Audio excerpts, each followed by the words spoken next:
Hi guys, Jake here, and in celebration of the 7-year anniversary of Database Ranger's Power Reviews, today we're back by popular demand for another installment of Conversations in Context, where we take a look at some important real-world topics through the lens of some popular media tropes. It's hard to believe that we're already halfway through October again, so how about we take a look at a different scary subject this time? Those terrifying, ancient creatures of old, always lurking in the shadows and feeding on darkness. Demons.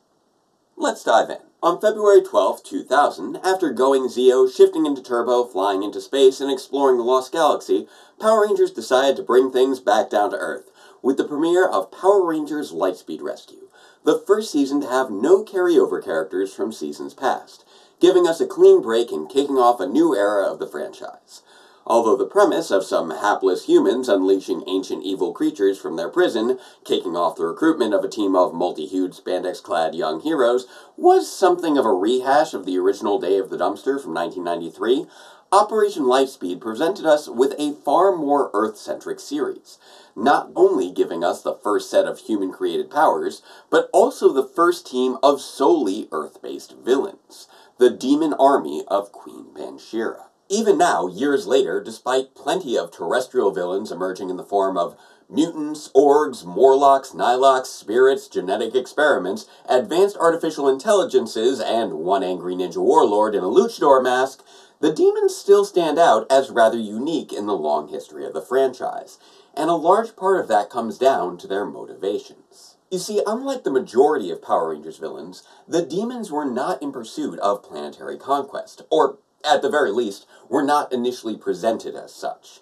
Instead, theirs was a far more specific evil. Their stated goal was to restore their ancient kingdom from 5,000 years past, by destroying the city of Mariner Bay, which now stands on their sacred grounds, and eliminating all the humans that reside there and resurrecting the incredibly powerful and monstrous Queen Bansheera.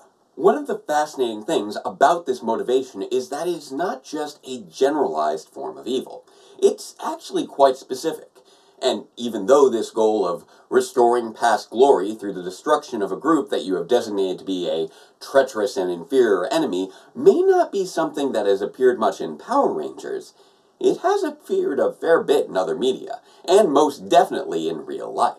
In Babylon 5, the Centauri Republic is presented as an empire in decline, and their people become obsessed with the destruction of the Narn, the first race to openly rebel against them, seeing it as the one and only path to restoring their past glory.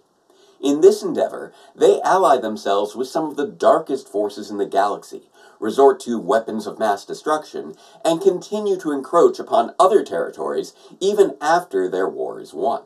This concept of exalting past glories as a means of reinforcing some destined right to supremacy is not a new one, nor is the idea of righteous wrath against enemies that are seen as inferior and treacherous for simple acts of independence or intrusion. We've seen similar ideologies in the Galra of Voltron Legendary Defender, the Gem Homeworld of Steven Universe, and with humanity itself in films like Starship Troopers. Now, obviously these are all simplified and dramatized examples, but when observed in the real world, ideologies such as these may be academically described as palingenetic ultranationalism. Now, I know that's a complex term, so let's break it down. Ultranationalism, as one might expect, refers to an extreme adherence to a national identity, prioritizing one's nation over the well-being of, and frequently at the expense of, peoples who are not a part of that nation. This can be the case regardless of whether the nation currently exists as an officially recognized entity or not. Like, for instance, an ancient demon kingdom that hasn't been seen in over 5,000 years. Palingenetic is a little bit of a harder word to pin down. It originates from the Greek words palin and genesis, with genesis loosely translating into birth, while palin translates to again. So, no, this term has nothing to do with any 90s video game systems that may have been possessed by the family of a former Alaskan governor. Palingenetic literally means born again or rebirth. So it looks like palingenetic ultranationalism basically refers to an ideology of extreme adherence to the rebirth of a nation and its national identity. This may refer to the restoration of a golden age or some shining new destiny, but at its core, this is about power, dominance, and supremacy. Palingenetic ultranationalism draws power from uniting a group of individuals around a singular common identity, like a bundle of sticks, binding them together, and then equipping them with a blade to turn them against the rest of the world. There's actually a classic Roman symbol depicting a weapon just like this. It's called a fascis, which is why the ideology of palingenetic ultranationalism is more commonly known as fascism. Now, as I said before, we are looking at a specific type of evil. Not all authoritarian regimes that rule through violence are inherently fascist, nor does a group need to have established an authoritarian regime of violence before they can be considered fascist. The core of fascism is the act of uniting a group around that common identity to gain power and achieve supremacy, and it is inherently exclusionary in nature, focusing on an in-group and out-group mentality. However, because of that, it can present in a ton of different ways, as national identity varies considerably from nation to nation. So it is important that we have some clear criteria. But before we dive into that, I do want to be clear on one thing. By definition, no ideology rooted in multiculturalism and diversity can be considered fascist. Whatever other problems an ideology may have, it requires a focus on a unified national identity in order to be considered a form of fascism. You may have multicultural elements or diversity within a fascist movement, but their allegiance to national identity must take priority for them to be considered part of the movement by its leaders. Otherwise, well, just take a look at Diabolico and Loci. Within the culture of the Mariner Bay demons, loyalty to the queen and the restoration of her palace is paramount. Infighting and competition between members is fine, and at times even encouraged, so long as they don't interfere with that singular goal. But the moment that Diabolico's loyalty to his ally Loci comes into conflict with his loyalty to the queen, he is immediately labeled a traitor, and his individuality is very quickly stamped out. Loyalty to the movement is paramount, even if it's not reciprocated. So with that out of the way, let's dive into those criteria. Due to the wide variety of presentations mentioned before, there are a lot of different definitions presented by different scholars, and the fact that fascism is a label that comes with a certain well-earned degree of stigma, you can't really rely on fascists themselves to just come out and tell you the exact nature of their ideology. However, there are certain commonalities and recurring traits that can be identified. In fact, in 1995, Umberto Eco actually outlined a list of 14 features of what he terms Ur-Fascism, an overarching framework under which all specific forms of fascism could be defined under. Not everything on this list applies to every iteration of the ideology, but any one of these traits could function as a rallying point for the rest, and as more traits get checked off the list, the odds increase that you may be looking at a fascist ideology. So, let's run through these quick since we have a lot to go through. First up, the cult of tradition. This harkens back to that glorified Golden Age concept. Fascists believe that truth can be found in the syncretistic merging of past beliefs, even if those beliefs aren't necessarily compatible and actively contradict one another. This ties right into the rejection of modernism. Note, this does not necessarily mean a rejection of technology, but the rejection of modern thinking, since such modes of thought would be considered in direct opposition to the presumed wisdom of traditional values. The cult of action for action's sake. In fascism, taking action is treated as inherently superior to thinking things out. Sure, there may be a stated reason or justification for taking action, but any sort of thoughtful reflection on these actions would be considered a sign of weakness, because disagreement is treason. Specifically, disagreement with the ideals of the movement. This is because analytical criticism could easily identify any contradictions that exist within the ideology. Fear of difference. People often fear what they don't understand, and fascism seeks to exploit that fear, generally through the demonization of outsiders or minority populations. Appeals to a frustrated middle class, whatever those frustrations may be. Whether it's an economic crisis or a recent political humiliation, fascists will attempt to focus on these social frustrations to find their audience. Obsession with a plot. Basically the idea that your enemies are constantly engaged in some kind of evil conspiracy, generating an omnipresent threat for the movement to be acting against. Phew. That's 7 down so far. I know this is all pretty heavy stuff, so let's take a quick break to look at Impus! Aw, look how cute he is! Who's a cute little monster? Who's gonna grow up and threaten his enemies through the power of his destined birthright? You are! Yes, you are! Okay, let's move on. Enemies are at the same time too strong and too weak. But now we know Blue Ranger's weakness. Love. Weakness? I'd say it made him much stronger! Silence, you fool! Yeah, basically the idea is that the movement's enemies are simultaneously totally inferior, and yet somehow still enough of a credible threat to justify any humiliating defeats the movement may face. This is why life is permanent warfare. In a fascist movement, there is no making peace with the enemy, only an inevitable final battle that will ultimately exterminate all enemies everywhere. However, since there's that whole idea that enemies are always engaged in a subversive plot, this ultimate conclusion is clearly impossible, and the war is never really over. Contempt for the weak. Since the extreme nationalism of fascism posits that its members are the best people in the world, then anyone outside the movement is treated as inferior.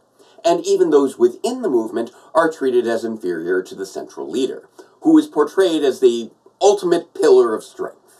Everybody is educated to become a hero, although in this case the emphasis is on the heroic sacrifice. Facing death, or actually dying in the service of the movement, is treated as the ultimate reward for a heroic life. Machismo. Because all those weapons of war definitely aren't compensating for anything. Nope. This emphasis on strength, power, and warfare also translates into gender roles. Anyone seen as existing outside of traditional gender roles is therefore condemned. Selective populism. Almost done. This brings us back to the idea of the fascist itself, where power is drawn from the collective will of the people. However, since people are individuals that all have different voices, it is the leader of the movement that determines what the voice of the people is. And any voices that go against that singular voice are thereby accused of going against the will of the people. And finally, we have Newspeak. This is a term famously developed by George Orwell in 1984. The book, not the year. I want to be clear that Newspeak was never just about making up new words, but is in fact just the opposite. Plus being wasted is an adjective. It's a beautiful thing, the destruction of words. Newspeak refers to an attempt to strip away the nuance of language into heavily simplified terms and phrasings in order to limit the ability of people to engage in critical analysis and discussion of specific phenomena. On this one, Eco is actually able to speak to personal experience, as when he was a young boy living in Italy in 1943, his mother sent him to pick up a newspaper on the morning of Mussolini's arrest. The headlines reporting on the collapse of fascism in Italy were Eco's first introductions to the words freedom, dictatorship, and liberty, and the first time he became aware of the existence of political parties outside of the Partito Nazionale Fascista, and I'm sure I just butchered that pronunciation. So there we have it, 14 features of fascist ideologies. Whew boy, that's a lot. I tried to boil them down and clarify them all to the best of my ability, but if you would like to read about them yourself, Ur-Fascism by Umberto Eco is readily available online, as are additional interpretations and definitions by thinkers like Robert Paxton, Kevin Passmore, Roger Griffin, and countless others. But for now, let's take one last look at how our demons fit with these criteria. Do they have a cult of tradition that rejects modernism and values action without reflection? Do they consider disagreement to be treason, fear outsiders, appeal to social frustrations, and push narratives that claim that enemies are always plotting against them, while simultaneously claiming those enemies to be weaker than they are, but also powerful enough to justify repeated failures to eliminate them? Do they consider pacifism to mean siding with the enemy, and show contempt for the weak, embracing a cult of sacrifice and machismo? And finally, does their power come from masses of them being represented by a single voice that must not be questioned, utilizing a simplified form of speech stripped of all nuance? Silence, you fool! I mean, it may not line up perfectly, but it also doesn't necessarily need to in order to fit the definition. Ur-Fascism attempts to be an inclusive framework that the wide variety of fascist ideologies may still fall under. Now, does that mean that the demons of Power Rangers Lightspeed Rescue were intended by the writers to represent the evils of fascism? Well, no. Just no. This is Power Rangers that we're talking about. Low-budget show targeted at children using recycled Japanese footage of rubber suit monsters. I seriously doubt they had any inclination, let alone the time, to insert a complex socio-political commentary on the dangers of a fascist dictatorship. I mean, I could be wrong, and if so, I say to Judd Lynn and Jackie Marchand, kudos on you. We all missed it. But really, if you're looking for a science fiction fantasy action series with fascist analog villains, then just look at Star Wars. Seriously, they're called stormtroopers. They're not subtle. I mean, just look at this guy. This guy, right here. My point is, does a portrayal need to be intentional in order for it to be considered fascism? Because personally, I don't think it does. Because the implications are still there, even if the intent is not. And that's the important thing. Keep in mind, despite the fact the Mariner Bay demons follow a despotic leader in attempting to restore a mythologized glory with an army of literally faceless, voiceless, black-shirted soldiers, you still need to know what you're looking for to even think of interpreting them as analogs for fascism. So imagine how difficult it is to recognize real-life fascism. For over 70 years, fascists have been recognized as basically the ultimate bad guys. Square-jawed heroes always rise up to take them down, over and over and over again. But by and large, everyone sees themselves as the heroes of their own stories. People don't see themselves as the bad guys. And because of that, even actual members of a fascist movement may not recognize their movement as fascist. And that makes sense. Several features of fascism include the rejections of self-reflection, critical analysis, and disagreement. So by the time that someone is deep enough into a movement to be considered a fascist, they may no longer have the tools to really recognize that fact. So that leads to our next question. How are people becoming indoctrinated into fascism? Unfortunately, a lot of it is happening right here on YouTube. Remember what I said before about how any one of those 14 features could become a rallying point for the others? Now think about how many videos there are out there about nostalgia and glorifying media of the past. And a lot of them tend to tear down modern iterations of different franchises in favor of the past. In fact, I know that even on this channel, we are sometimes guilty of that, although we do try to at least be even-handed in our critical analyses of the past and present. But other channels may instead focus on assigning blame for why new media may not stack up to the nostalgia of the past. Just think about how many times you've seen videos pop up about how a new movie is bad because it panders to minorities, or how women are ruining gaming, or how SJWs are destroying comic books. And here's where things begin to get dicey, because at this point we're looking at a cult of tradition that rejects modernism out of a fear of difference that appeals to frustrated consumers by presenting a plot devised by enemies that are determined to destroy something that you care about. Not to mention the fact that many of the media franchises at the heart of these videos are ones that center around heroes and machismo. So at this point, we're already pretty deep down this rabbit hole, although it's not until these viewpoints become internalized and turned into action that things really start to become dangerous. Because at that point, it's not just some piece of media that's under threat, it's an entire sense of identity. Every day, countless people are harassed online, usually because they are perceived as belonging to a group that is accused of being responsible for destroying some element of online culture. And odds are, if you have become so invested in the idea of someone else as an enemy that you are willing to send them death threats, then odds are, when someone comes along who is willing to take one step further, you are increasingly likely to give that person your support. And when those views spill over into politics and the world at large, then congratulations. You've just embraced fascism. And that's just one of the countless paths to that endpoint. So, what do we do about it? Well, I don't think we can necessarily rely on superpowers and giant robots to vanquish these demons, but I will point out that, ultimately, it wasn't the Power Rangers that defeated Queen Panchira. It was Diabolico himself, seeing her for what she was and turning the masses back against her. As we've already established, fascism discourages independent thought and critical analysis, because many of its ideals tend to stand in open contradiction to one another, and the implications that those ideals have for future action is truly horrifying. The best way to combat it is by shedding light on it. Fascism requires followers in order to thrive, and recruitment relies upon not acknowledging fascism for what it is.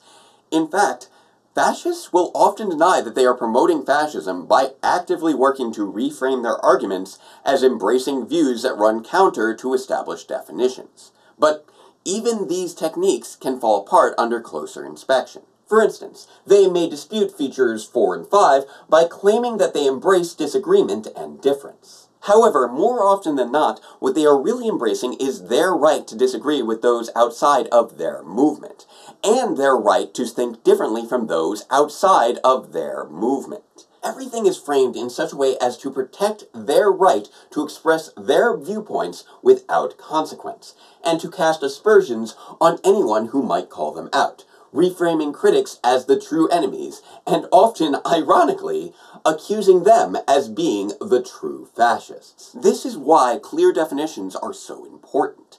They allow us to cut through the confusion and self-deceptions to see things for what they are.